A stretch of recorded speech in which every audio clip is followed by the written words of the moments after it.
बहुत बहुत स्वागत है आपका दूसरे पार्ट में वीडियो के। हमने पिछले पार्ट में देखा था कि कैसे आप जो है वाणिज्यिक बैंक क्या होता है और उसके ऋण क्या मतलब उसके कार्य क्या क्या होते हैं, कैसे वो ऋण स्वीकार करता है और कैसे जमा स्वीकार करता है, किस प्रकार से होते हैं। तो अब देखेंगे हम वाणिज्यिक बैंक के इस वीडियो में द्वितीय कार्य यानी द्वितीय कार्य या गौण कार्य देखेंगे क्या क्या होते हैं, यानी सेकेंडरी फंक्शन क्या होते हैं। प्राइमरी फंक्शन देखे थे हमने पिछली वीडियो में, अब इसमें सेकेंडरी फंक्शन देखेंगे कि कार्य क्या होते हैं बैंक के। तो देखिए सबसे पहला 3 कार्य मुख्य होते हैं। तो क्या क्या कार्य हैं? पहला है ओवरड्राफ्ट सुविधा। ओवरड्राफ्ट की सुविधा देता है, विनिमय बिलों की कटौती करता है। ओवरड्राफ्ट की सुविधा मतलब अगर बैंक आपके बैंक में, जैसे मान लीजिए आपके बैंक में 10,000 रुपये हैं और आपको ज़रूरत है 20,000 की, तो आपके बैंक में जो है 10,000 होते हुए भी आपको वो 20,000 रुपये दे देगा, यानी 10,000 एक्स्ट्रा देने देगा। तो उसे कहेंगे जो 10,000 एक्स्ट्रा दिया ना, वो कहलाएगा बैंक ओवरड्राफ्ट। क्या कहलाएगा? Bank overdraft. तो बैंक ओवरड्राफ्ट की सुविधा है, यानी अगर आपके बैंक में पैसा कम है तो और जितना आपको चाहिए कम होने पर भी आपको उतना पैसा आपको मिल जाता है, उसे कहते हैं बैंक ओवरड्राफ्ट की सुविधा। ठीक है, तो ये बैंक ओवरड्राफ्ट देता है, ये कार्य होता है इसका। दूसरा कार्य है विनिमय बिलों की कटौती करता है, यानी जैसे कोई बिल होता है उसमें कटौती करता है, कुछ कमीशन चार्ज करके वो उसे कटौती करता है, यानी कैश में परिवर्तित कर देता है, विनिमय बिलों की कटौती करता है, ये कार्य हो गया। तो यहाँ पर एजेंसी के रूप में बहुत सारे कार्य होते हैं बैंक के, तो हम इसमें चर्चा करेंगे बहुत ही विस्तार से जो है एक एक करके। चलिए शुरू करते हैं। तो पहला है यहाँ पर देखिए एजेंसी के रूप में नगद कोषों का हस्तांतरण। जैसे कुछ नगद कोष होते हैं, उन्हें एक स्थान से दूसरे स्थान तक भेजना है, यानी एक अकाउंट से दूसरे अकाउंट में ट्रांसफ़र करना है, तो वो काम कर लेगा। विभिन्न मदों का संग्रहण और भुगतान, जैसे कि बहुत सारे मद हैं या पैसे हैं तो उनको संग्रहण करना, इकट्ठा करना और उनका भुगतान करना, पेमेंट करना आदि काम करता है। उसके बाद आता है प्रभूतियों क्रय विक्रय। जैसे कुछ प्रभूतियाँ होती हैं, बिल होते हैं, जो है एक प्रभूति बिल होते हैं, तो उनका जो है क्रय विक्रय करता है, खरीद और विक्रय भी करता है। उसके बाद है यहाँ पर कार्य आयकर सलाह देता है, यानी आय पर कितना कर सलाह, इसकी सलाह लेनी है अगर बैंक से कोई आय के बारे में, तो वो सलाह भी दे देता है। उसके बाद ट्रस्टी और प्रबंधक के रूप में कार्य करता है।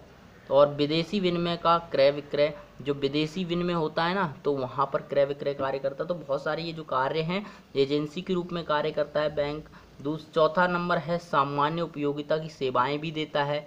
तो मैंने क्या क्या पढ़ा यहाँ पर, हमने आप पढ़ा कि ओवरड्राफ्ट की सुविधा देता है, विनिमय बिलों की कटौती करता है, एजेंसी के रूप में कार्य करता है। आपको मेन क्या याद रखना है, ये याद रखना है। पहला ओवरड्राफ्ट की सुविधा, विनिमय बिलों की कटौती, गौण कार्य हैं ये, एजेंसी कार्य करता है। और उसके बाद सामान्य उपयोगिता सुविधाएं सेवाएं देता है। तो मैं आपको यहाँ पर डिटेल में बता रहा हूँ। तो लॉकर सुविधाएं क्या है? लॉकर सुविधाएं देता है, जैसे कि आपको कोई चीज़ रखनी है आपको, तो आपको लॉकर की सुविधा भी बैंक प्रोवाइड करवा देता है। फिर यात्री चेक की सुविधा देता है, यात्री चेक यानी आपको कहीं जाना है तो यात्रा का जो चेक बना कर देता है, तो यात्री चेक की सुविधा है। साख प्रमाण पत्र देता है, कि साख का प्रमाण पत्र, आप कितने फाइनेंशियल स्ट्रांग है उसका प्रमाण पत्र जो है बना कर देता है। प्रभूतियों की अंडर राइटिंग करता है, प्रभूतियों को लिखना, इस तरह अंडर राइटिंग काम करता है। आंकड़ों का एकत्रीकरण करना, आंकड़ों को एकत्र करना, ये सारे कार्य जो है कौन करता है? बैंक करता है। और ये कौन से कार्य हैं बैंक के? ये कमर्शियल बैंक के कार्य हैं। और कौन से हैं? गौण कार्य हैं या द्वितीय कार्य हैं। प्राथमिक कार्य तो वही होता है ऋण लेना और ऋण देना, ठीक है, जमा स्वीकार करना और ऋण देना।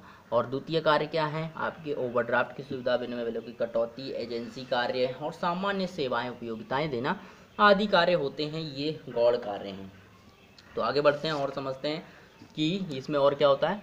अब होता है मुद्रा निर्माण या साख निर्माण कैसे करता है बैंक, यानी मनी क्रिएशन और क्रेडिट क्रिएशन। जो एक बैंक होता है वो अपना पैसा कैसे बनाता है और गुणक कैसे करता है, ठीक है, इसके बारे में हम पढ़ेंगे। LRR जिसे कहते हैं वैधानिक कोष अनुपात। वैधानिक कोष अनुपात क्या होता है कि कितना पैसा जो है अपने पास रखता है वो, ठीक है। तो देखिए जमाओं का एक हिस्सा ही क्यों नगद कोष के रूप में रखा जाता है। ये क्वेश्चन है आपके सामने कि एक जो बैंक होते हैं वाणिज्यिक बैंक, वो अपने पास जमा का, जैसे एक व्यक्ति ने 10,000 जमा करे तो 10,000 का एक हिस्सा ही क्यों रखेंगे, वो पूरा का पूरा अपने पास क्यों नहीं रखेंगे, वो अपना एक हिस्सा ही क्यों रखते हैं, ये क्वेश्चन है। तो इसका ये आंसर है कि उनका काम जो है एक हिस्से से चल जाता है, यानी ये ज़रूरी नहीं है कि सारे लोग उसको मांगने आ जाएं। जैसे कि मान लीजिए आपने 10,000 जमा किए, क्या आप तुरंत आप आज अचानक से 10,000 निकाल लोगे?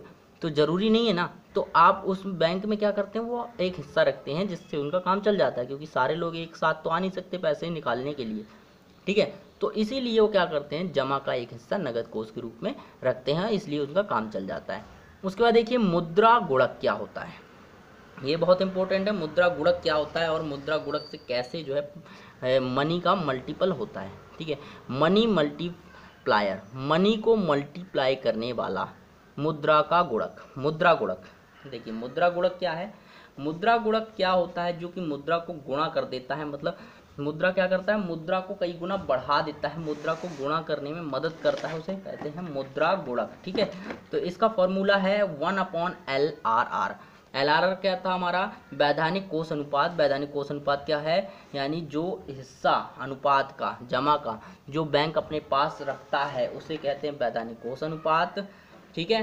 तो ये हमारा मनी गुणक था, यानी मुद्रा मल्टीफायर था। तो ये था हमारा मल्टीफायर। तो यहाँ पर देख लिया हमने मुद्रा का गुणक का जो है सूत्र ये है, ठीक है। अब देखते हैं केंद्रीय बैंक। केंद्रीय बैंक की बात करते हैं। केंद्रीय बैंक आ गया यहाँ पर।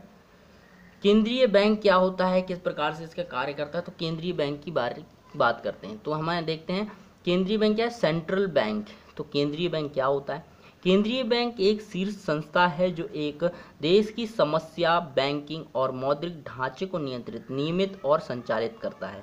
यानी केंद्रीय बैंक क्या होता है, एक शीर्ष संस्था है, ठीक है। केंद्रीय बैंक क्या है, एक शीर्ष संस्था। अभी तक हमने क्या पढ़ा, में अभी हमें वाणिज्यिक बैंक पढ़ा, अब हम पढ़ रहे हैं शीर्ष, यानी शीर्ष संस्था कौन सी, केंद्रीय बैंक के बारे में, यानी सेंट्रल बैंक ऑफ इंडिया, ठीक है। सेंट्रल बैंक के बारे में पढ़े हैं। केंद्रीय बैंक एक शीर्ष संस्था है। शीर्ष मतलब सबसे बड़ी संस्था होती है, जो कि एक देश की समस्त, यानी पूरे देश की बैंकिंग और मौद्रिक ढांचे को नियंत्रित करती है। जो पूरे देश की बैंकिंग और मौद्रिक ढांचे को नियंत्रित करती है उसे कहते हैं, और नियंत्रित करती है, नियमित करती है और संचालित करती है, उसे हम केंद्रीय बैंक कहते हैं, ठीक है। आई होप दोस्तों यहाँ पर आपको जो है समझ में आ गया होगा केंद्रीय बैंक क्या होता है। और अब देखते हैं इसके कार्य, केंद्रीय बैंक के कार्य क्या होते हैं। देखिए केंद्रीय बैंक के कार्य की बात करें तो केंद्रीय बैंक के कार्य होते हैं, यानी फंक्शन ऑफ सेंट्रल बैंक क्या क्या होते हैं। यहाँ पर देखिए केंद्रीय बैंक के कार्य, मुद्रा प्राधिकारी, मुद्रा का प्राधिकारी यानी मुद्रा जारी करना। बैंक का कार्य होता है, आप जानते होंगे प्रत्येक देश का एक केंद्रीय बैंक होता है, यानी प्रत्येक देश का अलग केंद्रीय बैंक होता है। तो बैंक का कार्य क्या होगा, मुद्रा जारी करना, पहला काम होता है मुद्रा जारी करना। दूसरा होता है सरकार का बैंकर, सरकार का बैंकर होता है, यानी सरकार के लिए बना होता है, ठीक है। सरकार की मुद्रा को सुरक्षित रखता है, इसलिए सरकार का बैंकर है कौन, केंद्रीय बैंक, ठीक। सी नंबर है केंद्रीय बैंक, बैंकों का बैंकर है, यानी बैंकों का बैंकर है। इसका क्या मतलब है, ये जो बैंक होता है केंद्रीय बैंक, ये अन्य वाणिज्यिक बैंकों के पैसे को अपने पास सुरक्षित रखता है। यानी वाणिज्यिक बैंक जो होते हैं वो क्या करते हैं, अपना धन जो है इस केंद्रीय बैंक के पास जमा करते हैं। तो ये बैंकों का बैंकर है, सबसे बड़ा बैंक है, यानी केंद्रीय बैंक। प्रत्येक देश में एक होता है, तो ये केंद्रीय बैंक क्या है, ये प्रत्येक देश में एक और शीर्ष संस्था होती है, ठीक है। तो यहाँ पर मुद्रा पूर्ति, ये चौथा पॉइंट क्या है, मुद्रा पूर्ति और साख का निर्माण करता है। यानी जहाँ पर मुद्रा की कमी होती है वहाँ पर मुद्रा पूर्ति कर देता है और साख का निर्माण करता है, यानी मुद्रा के निर्माण में सहायता करता है। पांचवा पॉइंट है विदेशी मुद्रा कोषों का संरक्षण।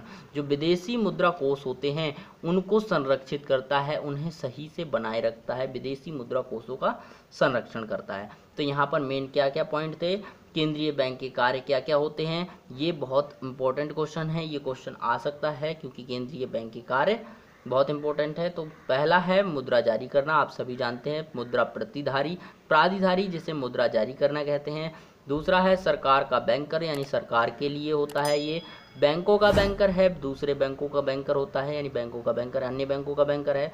मुद्रा पूर्ति और साख निर्माण करता है, नियंत्रण करता है, यानी मुद्रा की पूर्ति करता है और साख नियंत्रण करता है। पांचवा है विदेशी मुद्रा कोषों का संरक्षण करता है। जो विदेशी मुद्रा के कोष हैं उनको इकट्ठे हो रखे हैं उनको संरक्षित करता है, सुरक्षित रखता है।